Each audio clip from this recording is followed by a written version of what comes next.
محبت عطا ہے، لو از ریوارڈ۔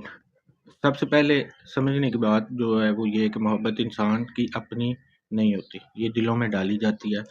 میں جب بھی کسی کے لیے دعا کرتا ہوں، یہاں تک کہ میں اپنے لیے بھی جب دعا مانگوں، جب بہت سے لوگ آپس میں لڑے ہوتے ہیں، عداوتیں، نفرتیں، بلا وجہ کے حسد اور ایک دوسرے سے جو ہم کرتے ہیں، تو ایک دعا جو میں کرتا ہوں، اللہم الف بین قلوبنا، اے اللہ ہمارے دلوں میں محبت ڈال دے۔ پھر سوال اٹھتا ہے کہ ذہنوں میں، میرے ذہن میں یا آپ کے ذہنوں میں بھی پیدا ہوگا کہ محبت تو ہمارے دلوں میں ہے، میرا ذاتی احساس ہے، مگر یہ دعا یہ بتاتی ہے کہ نہیں، یہ محبت کہیں باہر سے آتی ہے۔ پھر میں سسی کو اور طرح سے اور نظریے سے دیکھتا ہوں کہ پنوں کو مجبور سمجھتا ہوں۔